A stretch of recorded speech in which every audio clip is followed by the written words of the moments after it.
এমন 6টি লক্ষণ রয়েছে যেই লক্ষণগুলি দেখে বোঝা যাবে যে আপনার কাছে বদ জিন রয়েছে, খারাপ জিন রয়েছে।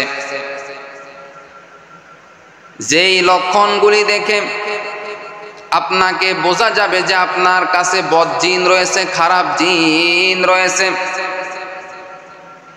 এরে আল্লাহর বান্দা, আল্লাহ পাক রব্বুল আলামিন বলেন, ওয়ামা খলাকতুল জিন্না ওয়াল ইনসা ইল্লা লিয়াবুদুন। আমি আল্লাহ মানুষ এবং জিন জাতিদেরকে সৃষ্টি করলাম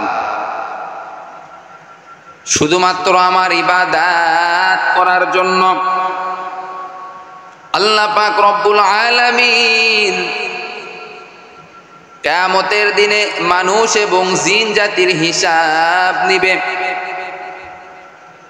মানুষের মধ্যে যেমন ভালো রয়েছে, খারাপও রয়েছে, ঠিক তেমনি ভাবে জিন জাতিদের মধ্যেও ভালো রয়েছে, খারাপও রয়েছে। মানুষের মধ্যে যারা খারাপ তারা যেমন জাহান্নামে যাবে, জিনদের মধ্যে যারা খারাপ তারাও যাবে জাহান্নামে। এরকম 6টি লক্ষণ রয়েছে, যেই লক্ষণ যদি কোনো মানুষের মধ্যে পাওয়া যায় তাহলে নিঃসন্দেহে বুঝে নিবেন যে ওই মানুষের কাছে বদ জিন আছে। 1 নাম্বার হলো, যদি কোনো মানুষের খুব অতিরিক্ত মাথা ব্যথা করে, যেই মাথা ব্যথা দীর্ঘদিনের মাথা ব্যথা, এই মাথা ব্যথা কোনো ডক্টর ভালো করতে পারে নাই, অনেক দামি দামি ঔষধ সেবন করা হয়েছে, তারপরেও মাথা ব্যথা ভালো হয় নাই। যদি এমন অবস্থা আপনার হয় তাহলে নিঃসন্দেহে আপনি বুঝে নেবেন যে আপনার কাছে বদ জিন রয়েছে। 2 নাম্বার হলো ইবাদতে গাফলতি করা, বিমুখ হওয়া। যদি আপনার ইবাদত করতে ভালো না লাগে, নামাজ পড়তে যদি ভালো না লাগে, রোজা রাখতে যদি ভালো না লাগে, পর্দা করতে যদি ভালো না লাগে, দান সদকা করতে যদি ভালো না লাগে, কোরআন পড়তে যদি ভালো না লাগে, তাহলে নিঃসন্দেহে আপনি বুঝে নেবেন যে আপনার কাছে খারাপ জিন আছে, বদ জিন আছে। 3 নাম্বার হলো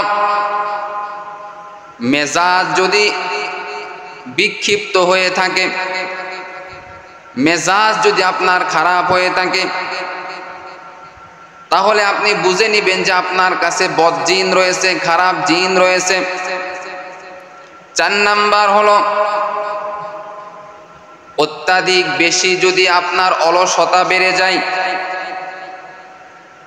ব্যাপক যদি অলসতা বাড়ে, কোনো কাজ যদি করতে ভালো না লাগে, যে কোনো কাজ যদি আপনার করতে ভালো না লাগে, অলসতা যদি আপনার বেড়ে যায়, তাহলে আপনি বুঝে নেবেন যে আপনার কাছে বদ জিন রয়েছে, খারাপ জিন রয়েছে। 5 নাম্বার হলো মৃগী রোগ যদি আপনার থাকে তাহলে আপনি বুঝে নেবেন যে আপনার কাছে বদ জিন রয়েছে, খারাপ জিন রয়েছে। 6 নাম্বার হলো শরীরে যদি অত্যন্ত ব্যথা যদি হয়, দীর্ঘদিনের ব্যথা, যেই ব্যথা অত্যন্ত বেশি ব্যথা, মাঝে মাঝেই শরীর ব্যথা করেন, তাহলে আপনি নিঃসন্দেহে বুঝে নেবেন যে আপনার কাছে খারাপ জিন আছে, বদ জিন রয়েছে। এই 6টি আলামত, এই 6টি আলামত যার মধ্যে পাওয়া যাবে তাহলে আপনি বুঝে নেবেন যে তার কাছে খারাপ জিন রয়েছে, বদ জিন রয়েছে। তবে এই আলামতগুলি চিকিৎসা করার পরেও যদি ভালো না হয় তাহলে আপনি বুঝে নেবেন যে এটা বদ জিনের আসর। এরে নবীর আশিক উম্মতের দল, আল্লাহ পাক রব্বুল আলামিন এই জমিনের মধ্যে মানুষ যেমন সৃষ্টি করেছেন, জিনদেরকেও আল্লাহ সৃষ্টি করেছেন। জিনেরাও আল্লাহর ইবাদত করে, জিনেরাও নামাজ পড়ে, কোরআন পড়ে, সব আমল তারাও করে। মানুষের মধ্যেও যেমন ভালো খারাপ রয়েছে, জিনদের মধ্যেও ভালো খারাপ রয়েছে। এরে নবীর আশিক উম্মতের দল, এই বদ জিন যদি আপনার কাছে থাকে তাহলে আপনি এখনই সতর্ক হয়ে যান। এখনই সতর্ক হয়ে আপনি আল্লাহর ইবাদত করা শুরু করে দেন, নামাজ পড়া শুরু করেন, রোজা রাখা শুরু করেন, কোরআন পড়া শুরু করেন। ইনশাআল্লাহ এই আমলগুলি যদি আপনি করেন, ঠিক মতো যদি আমল করেন, অবশ্যই অবশ্যই আপনার বদজিন আপনার কাছ থেকে দূর হয়ে যাবে। আপনার মধ্যে বদজিন আছে কিনা এই 6টি আলামত দেখে আপনি বুঝতে পারবেন। যদি এই 6টি আলামতের যে কোনো একটি আলামত যদি প্রকাশ পেয়ে যায় তাহলে আপনি বুঝবেন যে আপনার মধ্যে খারাপ জিন আছে, বদজিন আছে। তবে এই আলামত প্রকাশ পাওয়ার পরে আপনি চিকিৎসা করেছেন, তারপরে এই আলামতগুলি আপনার কাছ থেকে দূর হয় নাই, ওই সময় আপনি বুঝে নেবেন যে আপনার কাছে বদজিন রয়েছে, খারাপ জিন রয়েছে। এরপরে আপনি বেশি থেকে বেশি ওযু অবস্থায় থাকবেন, পাক অবস্থায় থাকবেন।